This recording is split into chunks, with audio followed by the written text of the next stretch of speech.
नमस्कार, स्वागत है आप सभी का NN24 में। मैं हूं आपके साथ राहुल राजपूत।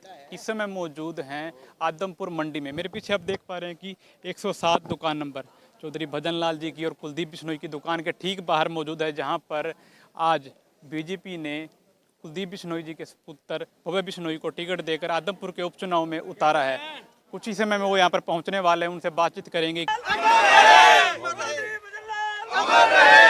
आपके सामने ही है, लोगों में इतना उत्साह है। और जैसे मैं कह रहा था कि आदमपुर में हमेशा आदमपुर की जनता चुनाव लड़ती है।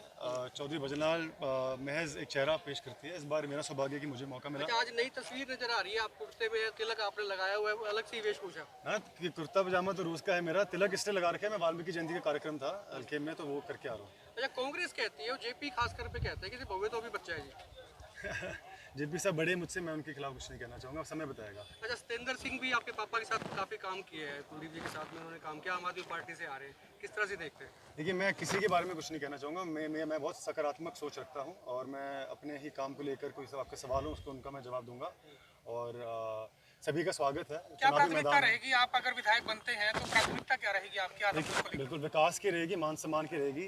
जैसा कि आप जानते हैं कि पिछले 26 साल से आदमपुर विपक्ष में रहा है, तो इस बार इतना उत्साह लोगों में इसलिए देखने को मिल रहा है क्योंकि हम 26 साल के बाद हमें सरकार में हिस्सेदारी पाने को मिल रही है। और पिछले 3 महीने मैं आप सबूत देता हूँ कि 3 महीने पहले हमने भाजपा ज्वाइन की और इन 3 महीनों में 530 करोड़ से अधिक की ग्रांट ऑलरेडी पास हो चुकी है। तो काम ये प्राथमिकता ये रहेगी कि ज़्यादा से ज़्यादा लोगों के काम मैं कर पाऊँ। 2019 लोकसभा चुनाव में आदमपुर की जनता ने आपको हराने का काम किया था यहाँ से, अब की बार किस तरह से आप देखते हैं और क्या अपील रहेगी कि वो जो जो काम कमी वहाँ रह गई वो यहाँ पूरी हो जाए? क्योंकि लोकसभा का चुनाव एक बहुत ही अलग प्रकार का चुनाव था। मोदी की आंधी थी, इसमें सब बह गए थे, मैं भी उनमें शामिल था। और आपको याद होगा कि कुछ महीनों बाद विधानसभा चुनाव हुआ 2019 में, जिस प्रकार से एक ऐतिहासिक जीत आदमपुर को मिली पिताजी के नेतृत्व में।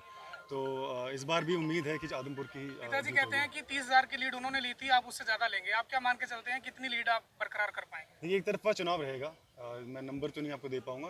आदमपुर की जनता में बहुत उत्साह है और मुझे उम्मीद है कि एक तरफा चुनाव हम लड़ेंगे और एक तरफा जीत कई बार हार से भी काफी कुछ सीखता है आदमी। जो आपका लोकसभा का चुनाव रहा, भले ही उसमें आदमपुर ने आपको हराया, तो उससे आपने कुछ चीजें सीखी होंगी, क्या उस चीजों का फर्क पड़ेगा चुनाव पे? जैसे मैंने कहा कि वो चुनाव बहुत अलग प्रकार का था, उसका हम ज़्यादा एनालिसिस नहीं कर सकते क्योंकि चुनाव भी बहुत अलग प्रकार का था। लेकिन जैसे आपने कहा, निस्संदेह हार से ही और मुश्किलों से ही इंसान आगे बढ़ता है और सीखता है। और जो सीख मुझे मिली है मैं उनको आगे सपने में विधानसभा नजर आ रही है आजकल? सपने में मुझे आदमपुर की जनता और मेरा परिवार याद आ रहा है। और मैं उम्मीद करूंगा और विश्वास दिलाता हूँ मेरे परिवार को कि आदमपुर का एक व्यक्ति का मस्तक गर्व से ऊंचा होगा। इसके लिए मैं हर आपके विरोधी कहते हैं कि कुलदीप बिश्नोई यहाँ रहते नहीं है और अब तो भावे तो बिल्कुल नहीं रहते, तो इस चीज़ को कैसे तोड़ेंगे?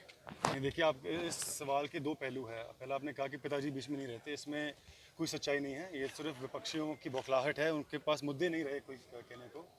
ये सही जाहिर सी बात है कि जब उनको तो कैंसर की समस्या थी तो उनका आना कम रहा, लेकिन फिर भी लोग सुख दुख में रहे। सड़क से लेकर सदन तक आदमपुर की जनता की आवाज़ भी उठाई उन्होंने और विकास कार्य भी किए। दूसरा सवाल आपका रहा मुझको लेकर। मैं पिछले 1 साल से ज़रूर विदेश रहा, लेकिन आप बस करने दो। मैं विदेश इसलिए रहा कि मैं पढ़ने गया था। और क्या पढ़ने गया था? पब्लिक पॉलिसी और पब्लिक एडमिनिस्ट्रेशन। और कहाँ से पढ़ने गया था? हार्वर्ड यूनिवर्सिटी, जो कि दुनिया की सबसे बेहतरीन यूनिवर्सिटी है। तो मैं आपसे सवाल करता हूँ कि जब हम डॉक्टर से के पास जाते हैं तो आप सब बढ़िया डॉक्टर के पास जाते हैं कि नाड़ी के पास जाएंगे? या वकील करते हैं तो अच्छे शिक्षित वकील के पास, कोशिश ये रहती है कि अच्छे से अच्छे वकील के पास जाएं। तो जब राजनीति की बात आती है तो हम शिक्षा को इतने बुरी नज़र से क्यों देखते हैं? ये तो आदमपुर के लिए और सभी के लिए बहुत ही खुशी और फख्र की बात है कि एक शिक्षित, निस्संदेह जो अनुभव मेरा रहा है शिक्षा का या जीवन का, वैसे तो मुझे बहुत कुछ सीखना अभी बाकी है। मैं पूर्ण प्रयास करूंगा कि वो उसका लाभ आदमपुर की जनता को मिले। एक बार आपने इंस्टाग्राम पे कुछ वीडियोस डाले थे, मुझे ध्यान है, आपने लोगों को प्रेरणा दी थी, चैलेंज भी दिया था कि भी मैं कर रहा हूँ, आप भी करिए। योगा करते थे आपने, एथलेटिक्स की कुछ टिप्स दिए थे। कोई चैलेंज राजनीति में भी किसी को देना चाहेंगे? चैलेंज तो यही है कि आदमपुर की जनता का हमारा जो प्यार है, जो विश्वास है, उनको तोड़ने का प्रयास ना करें क्योंकि अटूट है। और बाकी जो आपने फिटनेस की बात की, वो तो प्रयास रहते ही हैं। हरियाणा आपको पता है, जिस प्रकार से ओलंपिक्स की बात करें या किसी भी प्रतियोगिता की बात करें, हरियाणा प्रदेश सबसे आगे रहता है। तो उसी परंपरा को मैं आगे लेके जाने का पूरा प्रयास करूंगा। पहले सोनाली यहाँ से प्रत्याशी थी, अब वो नहीं रही, क्या सोनाली के जो कार्यकर्ता थे वो सपोर्ट कर रहे हैं आपको या उनका उनसे क्या अपील करना चाहेंगे आप? ये ज़रूर बहुत ही दुखद समाचार जब हमें पता चला सोनाली जी का, बहुत ही दुख हुआ सभी को। बहुत ही मेहनती नेत्री थी वो, और निस्संदेह उनका परिवार, उनकी पूरी टीम हमारे साथ जुड़ी हुई है, हम उनके संपर्क में हैं और उनका फ़ायदा भी हमें आगे चुनाव में देखने को मिलेगा। उनकी बहन रुकेश कहती हैं कि अगर बीजेपी टिकट नहीं देती तो वो निर्दलीय लड़ेंगी। वो उनकी सोच है, वो उनसे पूछे। कोई फर्क पड़ता है उससे? वो उनकी सोच है, मैं कुछ नहीं कहना चाहूँगा। अपना सामान MRP पर नहीं डिस्काउंट पर लो। और हिसार में डिस्काउंट कहाँ मिल रहा है ये जानो सेलट्रेंडिंग.com पर। विजिट सेलट्रेंडिंग.com, पहले कंपेयर करो फिर शॉप करो।